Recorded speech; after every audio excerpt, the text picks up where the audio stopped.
సమస్త మహిమ ఘనత ప్రభావములు జీవము గల దేవునికే చెల్లునుగాక.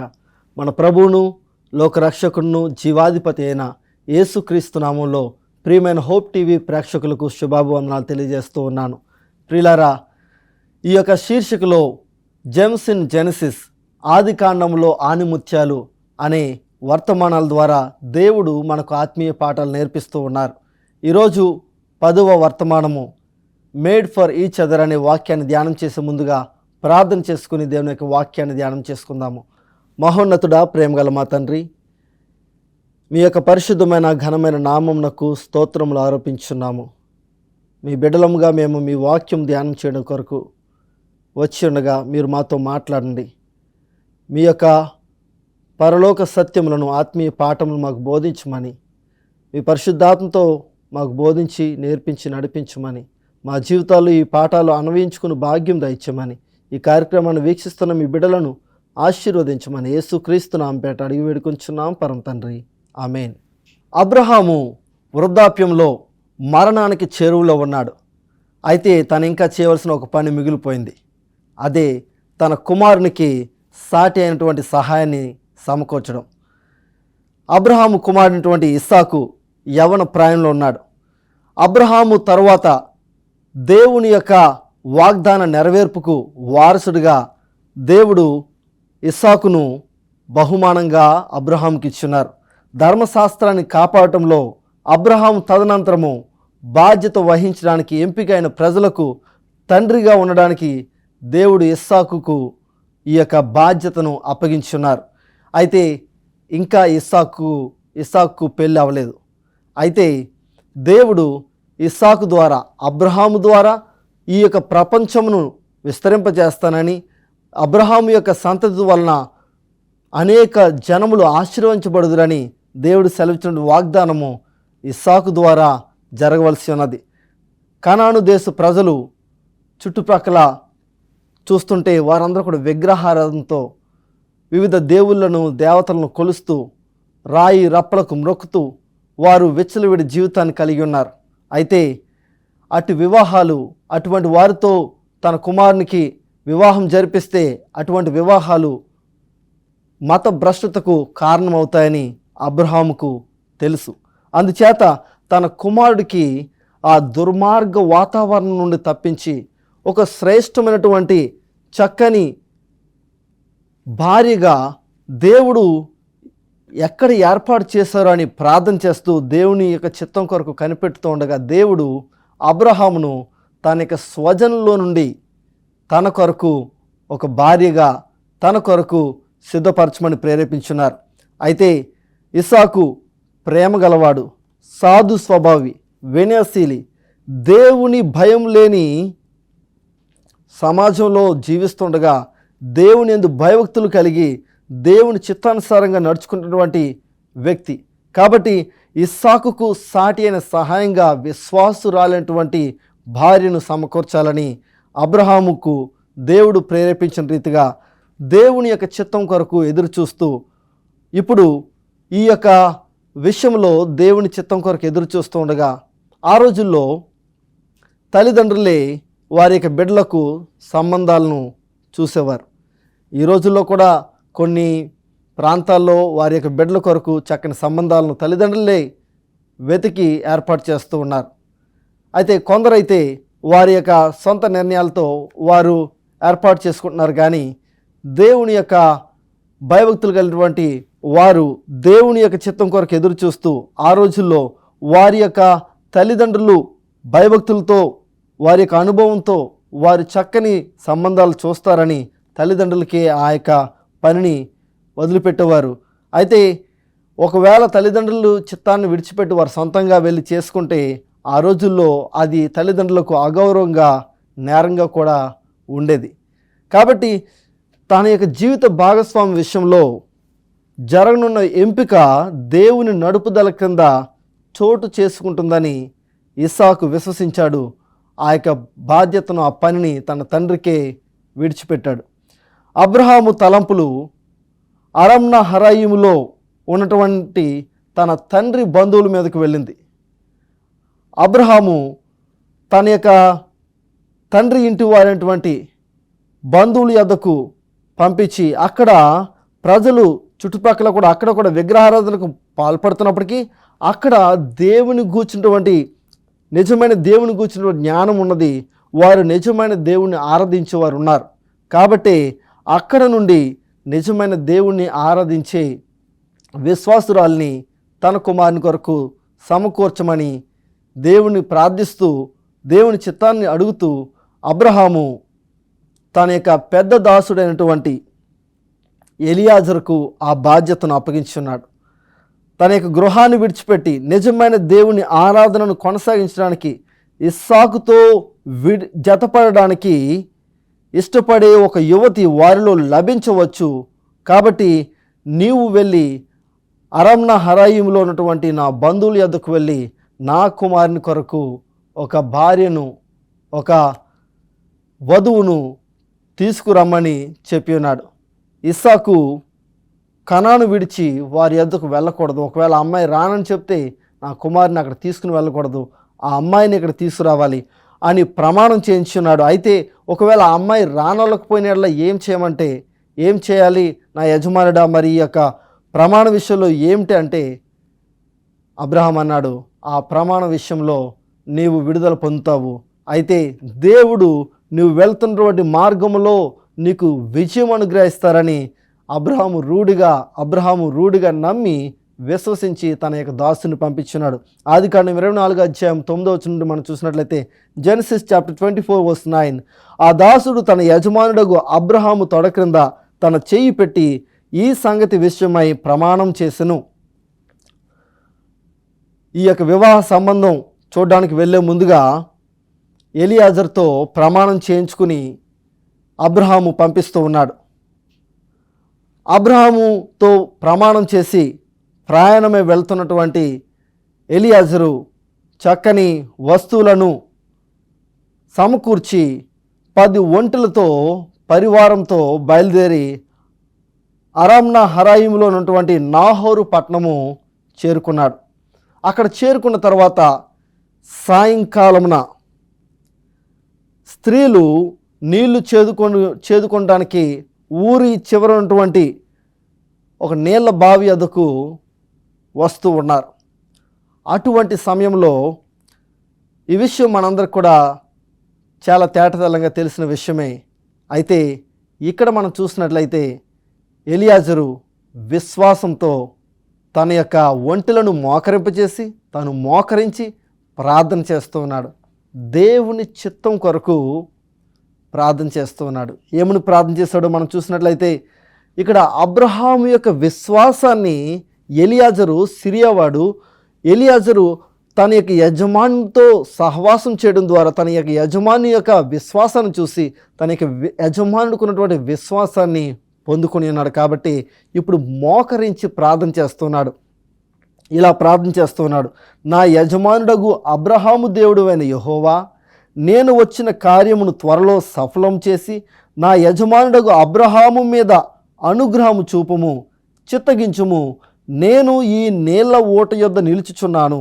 ఈ ఊరి వారి పిల్లలు నీళ్లు చేదుకొనుటకు వచ్చుచున్నారు. కాబట్టి నేను త్రాగునట్లు నీవు దయచేసి నీ కడవను వంచుమని నేను చెప్పగా నీవు త్రాగుము, నీ ఒంటెలకును నీళ్లు పెట్టెదనని ఏ చిన్నది చెప్పునో ఆమెయే నీ సేవకుడైన ఇస్సాకు కొరకు నీవు నియమించినదై యుండునుగాక.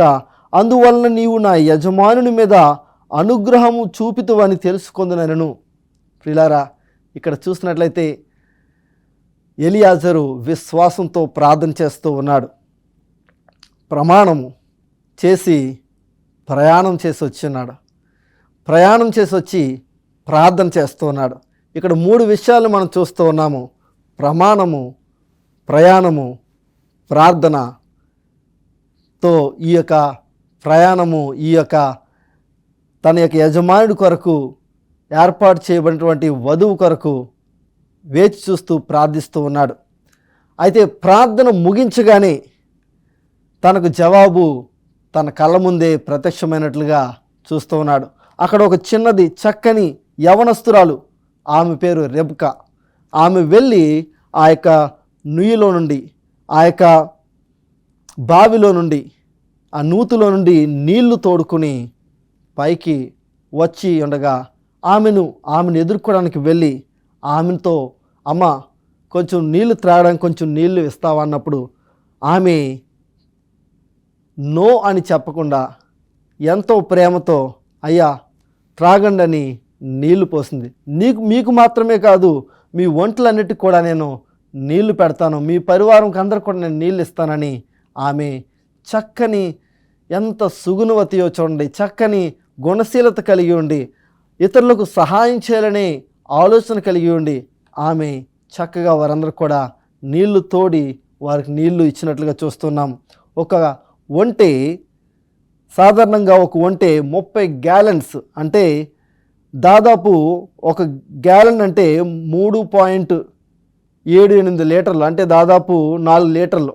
ఆలోచించండి, 30 గ్యాలన్స్ అంటే 113 లీటర్లు. ఒక ఒంటె 113 లీటర్లు తాగుతుంది అంటే దాదాపు ఆలోచించండి ఎన్ని బిందులు పడతాయో. అయితే 113 లీటర్లు చెప్పున ఒక్కొక్క ఒంటికంటే 10 ఒంట్లకు నీళ్లు పెట్టడం అంటే మామూలు విషయమా, సాధారణమైన విషయమా? చాలా కష్టతరమే, కానీ ఆమె ఇష్టపూర్వకంగా చేసింది. అయితే సామెతల గ్రంథం 31వ అధ్యాయము 10వ వచనంలో చూసినట్లయితే ఇక్కడ గుణవతి అయిన భార్య దొరుకుట అరుదు, అట్టిది ముత్యము కంటే అమూల్యమైనది. ప్రోవర్బ్స్ చాప్టర్ 31:10 గుణవతి అయిన భార్య దొరుకుట అరుదు, అట్టిది ముత్యము కంటే అమూల్యమైనదని లేఖనం సెలవిస్తుంది. ఆమె చీకటితోనే లేచి తన ఇంటి వారికి భోజనం సిద్ధపరచును, తన పనికత్తులకు బత్తెం ఏర్పరచును. వర్స్ 17 and 20 ఆమె నడుకట్టు చేత నడుము బలపరుచుకొని చేతులతో బలంగా పనిచేయును, దీనులకు తన చెయ్యి చాపును, దరిద్రులకు తన చేతులు చాపును. ఇక్కడ గుణవతి అయినటువంటి స్త్రీ గురించి వర్ణిస్తూ చక్కగా చెప్తూ ఉన్నారు. ఈమె తన యొక్క చేతిని ఇతరులకు సహాయం చేయడానికి వెనక తీయకుండా సహాయం చేస్తున్నట్లుగా చెబుతూ ఉన్నాడు. ఇక గుణవతి అయినటువంటి స్త్రీ దీనులకు తన చెయ్యి చాపును, దరిద్రులకు తన చేతులు చాపునని లేఖనం సెలవిస్తుంది. ఈమె ఎంతో ఉదార స్వభావంతో వారికి చక్కగా నీళ్లు ఇచ్చిన తర్వాత ఆమెకు గొప్ప బహుమానాలతో ఆమెకు ధన్యవాదాలు చెప్పిన తర్వాత ఎలియాజరు అడుగుతూ ఉన్నాడు, అమ్మా నువ్వు ఎవరి తాలూకా అని అడిగినప్పుడు ఆమె చెబుతూ ఉంది, నేను బెతూయేలు కుమార్తెనని చెప్పినప్పుడు ఆ యొక్క అబ్రహాము యొక్క దాసుడటువంటి ఎలియాజరు తన యొక్క హృదయంలో ఎంతో ఉప్పొంగిపోయి వెంటనే తల వంచి మోకరించి యెహోవాకు మ్రొక్కాడు, దేవునికి ప్రార్థన చేస్తున్నాడు. దేవుడు తాను వచ్చినటువంటి విషయాన్ని నెరవేరుస్తున్నారని రూఢి పొందుకొని ఆయన ప్రార్థన చేసి దేవునికి స్తుతులు తెలియజేస్తున్నాడు.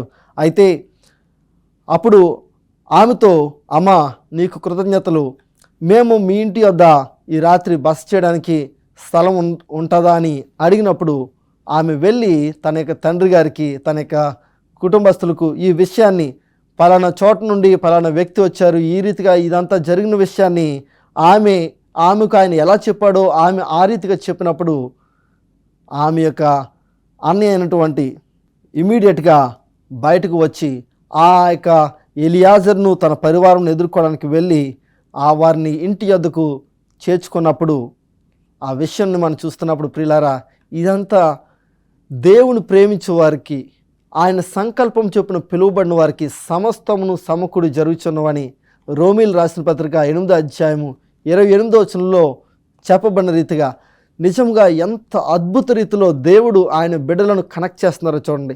దేవుడు ఇస్సాకు కొరకు ఏర్పాటు చేసినటువంటి ఆ యొక్క వధువును బయలుపరచడానికి దేవుడు ఎంత రూఢిగా, ఎంత చక్కగా అబ్రహాము యొక్క బంధువుల యొద్దకు నడిపించున్నారో చూసినట్లయితే ఇది ఎంతో అద్భుతమైన విషయము.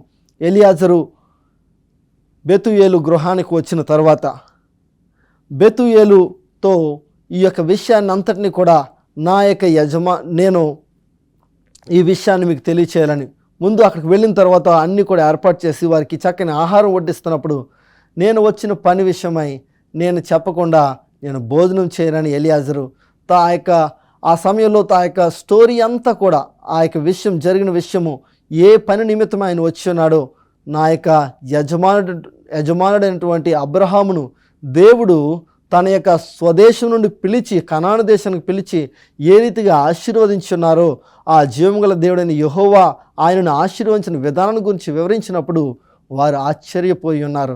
అప్పుడు ఆ యొక్క అబ్రహాము యొక్క కుమారుడైనటువంటి ఇస్సాకు కొరకు తన యొక్క బంధువుల్లో నుండి ఒక సంబంధాన్ని తీసుకురమ్మని చెప్పిన విషయాన్ని వారికి చెప్పి ఉన్నాడు. దేవుడు ఏ రీతిగా అయితే ఈ యొక్క ఎలియాజరు ప్రార్థన చేసినప్పుడు ఆ ప్రార్థనకు రూఢిగా రెబెకా ద్వారా సమాధానం ఇచ్చారో ఆ విషయాన్ని కూడా వివరించినప్పుడు వారు కూడా ఆశ్చర్యపోయి ఉన్నారు.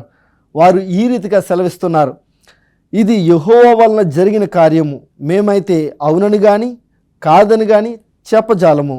ఇదిగో రెబెకా నీ ఎదుటనున్నది, ఆమెను తీసుకొని పొమ్ము, యెహోవా సెలవిచ్చిన ప్రకారము ఈమె నీ యజమాని కుమారునికి భార్య అగునుగాక అని సమాధానం చెప్పి ఉన్నారు. ప్రియులారా, దేవుని కార్యాలు ఎలా ఉంటాయి? దేవుని మీద ఆధారపడినప్పుడు దేవుని కార్యాలు ఎంత అద్భుతంగా ఉంటాయి. రెబెకా సుగుణవతి, సుందరి. రెబెకా చక్కనిది, కన్యక. దేవుడు రెబెకాను ఇస్సాకు కొరకు కొన్ని వేల మైళ్ళ దూరంలో ఉన్నప్పటికీ దేవుడు రెబెకాను ఇస్సాకు కొరకు సిద్ధపాటు చేస్తున్నారు.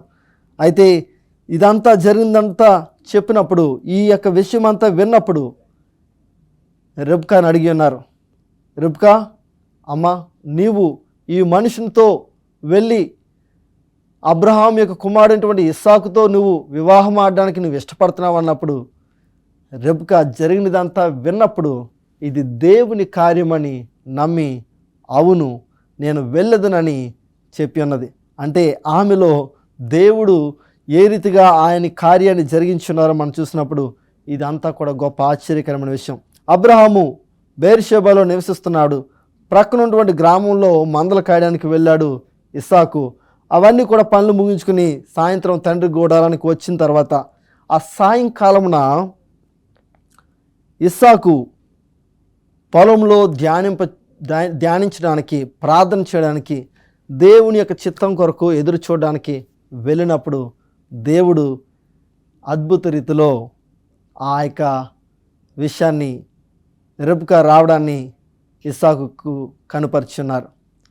ఇస్సాకు తన భార్య కొరకు ఎదురు చూడడమే కాదు, దేవుని చిత్తం కొరకు ఎదురు చూస్తున్నాడు. దేవుని చిత్తాన్ని తెలుసుకోవడం కొరకు ప్రతి సాయంకాలమున తన తండ్రి విశ్వాసం ప్రకారంగానే జీవం గల దేవుడైన యెహోవాను ప్రార్థిస్తూ ఆయన చిత్తం కొరకు ఎదురు చూస్తూ ఉన్నాడు. ప్రియులారా, ప్రియ యవనస్తులారా, దేవుని చిత్తం కొరకు ఇస్సాకు వలె మనము కూడా ఎదురు చూడాలి. 2014 సంవత్సరంలో మొట్టమొదటిసారిగా నేను హోప్ ఛానల్ ఈ యొక్క స్టూడియోలో రికార్డింగ్ చేయడానికి వచ్చినప్పుడు ఒక సందర్భంలో ఆ సమయంలో పాస్టర్ ఎంజీ రావు గారని వారు కూడా రికార్డింగ్ చేయడానికి ఉన్నారు. వారు నేను ఒకే గెస్ట్ రూమ్లో ఉండి సిద్ధపడుతున్నాము, వాక్యాలు రికార్డింగ్ చేస్తున్నాము. ఆ సమయంలో ఆయనలో ఉన్నటువంటి సమర్పణ చూసి నేను అనుకున్నాను, ఈయన చాలా చక్కగా దేవుని యొక్క సేవ అంటే ఆసక్తితో ఇంత సమర్పణ కలిగి సేవ చేస్తున్నారు. ఈయనకు పిల్లలుంటే ఈయన పిల్లలు కూడా ఇటువంటి విశ్వాసాన్ని కలిగి ఉంటారు. అటువంటి వాళ్ళ కుమార్తెను నేను చేసుకుంటే ఇటువంటి ఆయన విశ్వాసంతో దేవుని సేవ చేస్తున్నటువంటి ఇటువంటి దేవుని సేవకుని కుమార్తెను చేసుకుంటే నిజంగా నాకు కూడా సేవలో సహకరిస్తుందని నేను ఆలోచించాను. అయితే నేను ఎవరికి కూడా చెప్పలేదు ఈ విషయాన్ని. నేను తిరిగి మరలా నా కళాశాలకు స్పైసర్ కాలేజీకి వెళ్ళి ఉన్నాను, అక్కడ చదువుకుంటూ ఉన్నాను. అయితే కరెక్ట్గా 4 సంవత్సరాలకి 2017 సంవత్సరంలో దేవుడు ఆయన కార్యాన్ని జరిగించడం నేను చూడగలిగి ఉన్నాను. అద్భుత రీతిలో, నేను ఊహించని రీతిలో దేవుడు నా కళ్ళ ముందు, నేను కూకట్పల్లి చర్చ్కి వెళ్ళినప్పుడు అక్కడ జాను అనే ఒక అమ్మాయి, డాక్టర్ శరత్ బాబు గారితో పాటు నేను వెళ్ళి ఉన్నాను. మా ప్రొఫెసర్ గారు, ఆయనకు కనుదృష్టి కనిపించదు కనుక ఆయనతో నేను ఆయనకి అసిస్ట్ చేస్తూ దేవుని యొక్క సేవలో 6 సంవత్సరాలుగా నేను ప్రయాణం చేస్తూ ఉండేవాడిని. నా యొక్క చదువు విద్యాభ్యాసం సమయంలో bachelors of theology, masters of theology చేస్తున్న సమయంలో, ఆ సమయంలో కుక్కట్పల్లి చర్చ్కి వెళ్ళినప్పుడు అక్కడ ఈ అమ్మాయి వచ్చి ఆయనకు పరిచయం చేసుకుంటూ ఈ రీతిగా చెప్పింది. డాక్టర్ శరత్ బాబు గారి దగ్గరికి వచ్చి జాను ఇలా పరిచయం చేసుకుంది. అంకుల్, నేను పాస్టర్ ఎంజీ రావు గారి యంగెస్ట్ డాటర్ని అని ఆయనకు పరిచయం చేసుకున్నప్పుడు, నేను ఇంతకాలము ప్రార్థన చేస్తున్నటువంటి అమ్మాయి ఈ అమ్మాయినా అని అనిపించింది నాకు. అయితే ఆ సమయంలో నేను తనకి ఎలా ప్రపోజ్ చేయాలి, ఇది దేవుని చిత్తమా కాదా, నేను ఆ యొక్క గొప్ప సందిగ్ధంలో నేను పడిపోయి ఉన్నాను. ఆ సమయంలో ప్రార్థన చేస్తున్నాను. ఆ రోజు నేను తనతో ఏమీ కూడా షేర్ చేయలేదు, నేను కేవలం ప్రార్థన చేస్తున్నాను. ఆ రోజు it was like a golden opportunity. కానీ నేను ఆ రోజు తనకి ఎలా పరిచయం చేసుకోవాలి, ఎలాగా తనకి ప్రపోజ్ చేయాలని ఆలోచిస్తున్నప్పుడు దేవుని చిత్తానికి విడిచిపెడితే దేవుడే ఆయన కార్యాలు జరిగిస్తారని నేను నమ్మి ఉన్నాను. ఆ రోజు అందరూ కూడా పాట్లక్లో లంచ్ చేస్తున్న సమయంలో నేను మరలా దేవుని మందిరంలోకి వెళ్ళి దేవుని చిత్తం కొరకు ప్రార్థించున్నాను. ఇదే ప్రార్థన చేస్తున్నాను. ఇస్సాకు జీవితము నా జీవితంలో ఎంతో గొప్ప ఆధ్యాత్మిక సత్యాలను బయలుపరిచి నన్ను ఎంతగానో దేవుని చిత్తం కొరకు ఎదురు చూడడానికి నన్ను ప్రేరేపించింది. నేను ఒకటే ప్రార్థన చేశాను, దేవా, నీవు ఆదాము కొరకు హవ్వను నీవు చేసి ఉన్నావు, ఇస్సాకు కొరకు నువ్వు రెబ్కాను సిద్ధపరచున్నావు. అదే రీతిగా ఈ అమ్మాయి మీరు నా కొరకు సిద్ధపరిచినట్లయితే మీరే నాకు తీసుకుని వస్తారు, మీరే నాకు ఈ సంబంధాన్ని తీసుకువస్తారని దేవుని చిత్తానికి అప్పగించి నేను ఇంకెవరితో కూడా షేర్ చేయలేదు. కరెక్ట్గా 3 నెలలకి ఈ రీతిగా నేను ప్రార్థన చేస్తున్న 3 నెలలకి దేవుడు అద్భుత రీతిలో ఎల్డర్ టిమ్ శాక్సన్ గారిని వాడుకొని, ఎల్డర్ టిమ్ శాక్సన్ గారు నాకు గత కొద్ది కాలంగా అప్పుడు పరిచయం అయ్యారు. వారు హైదరాబాద్ వెళ్ళి స్పైసర్లో ఒక యవనస్తుడు ఉన్నాడు, ఆయన పేరు రమేష్ కుమార్ అని చెప్పి నా గురించి పాస్టర్ ఎంజీ రావు గారికి చెప్పి ఆయన కుమార్తెకు నాకు సంబంధాన్ని ఏర్పాటు చేస్తున్నారు. నేను దేవుని చిత్తం కొరకు నేను ఎదురు చూసినప్పుడు దేవుడు అద్భుత రీతిలో ఏ రీతిగా నా వివాహాన్ని జరిగించారో నేను చూస్తున్నప్పుడు దేవుడు చక్కని రెబ్కా వంటి గుణవతి అయినటువంటి భార్యను జానును దేవుడు నాకు అనుగ్రహించున్నారు. దేవుని చిత్తం కొరకు మనం ఎదురు చూస్తున్నప్పుడు ప్రియ యవనస్తుడా, ప్రియ యవన సహోదరి, దేవుడు ఖచ్చితంగా మన జీవితాల్లో గొప్ప కార్యాలను జరిగిస్తారు. అందుచేత మనము సమస్తమును దేవుని చిత్తానుసారంగా జరుగును గనుక దేవుని ప్రేమించే వారికి, ఆయన సంకల్పం చొప్పున పిలువబడిన వారికి సమస్తము సమకూడి జరుగునని దేవుడు సెలవిచ్చిన రీతిగా మనం ఆయన చిత్తానికి మనం అప్పగించినప్పుడు దేవుడు ఖచ్చితంగా ఆయన గొప్ప కార్యాలు మన జీవితంలో చేస్తారు. ఆ రీతిగా మనల్ని దీవించి దేవుడు నడిపిస్తారు. నాతో కలిసి ప్రార్థన చేయవలసిందిగా కోరుచున్నాను. ప్రేమగల మా తండ్రి, ఈ సమయంలో మీరు నేర్పించిన ఆత్మీయ పాఠాలకే మీకు వందనాలు. మీరు ఏ రీతిగా వివాహాలని మీరు ఏర్పాటు చేస్తున్నారో మేము చూస్తున్నప్పుడు వివాహము పరిశుద్ధమైన వ్యవస్థ, మీరు ఏర్పాటు చేసిన వ్యవస్థ, మీ చిత్తానుసారంగా మేము ముందుకు సాగడానికి కృప చూపించమని, లైఫ్ పార్ట్నర్ కొరకు ఎదురు చూస్తున్న యవ్వన బిడ్డలకు వారి జీవితంలో మీ చిత్తాన్ని బయలుపరిచి మీ యొక్క ఆలోచన ప్రకారంగా వారిని గైడ్ చేయమని, నా జీవితంలో మీరు చేసిన మేలుకే ఉన్నా తెలియజేస్తూ యేసుక్రీస్తు నామం పేట అడిగి వేడుకొంచున్నాం పరమ తండ్రి, ఆమేన్. ప్రియులారా, దేవుని చిత్తాన్ని ప్రార్థన ద్వారా, వాక్యం ద్వారా అడిగి తెలుసుకుని ఆయన చిత్తానుసారంగా జీవిద్దాము. అటు కృప ధన్యత దేవుడు మనకు కలుగు చేయను గాక. God bless you.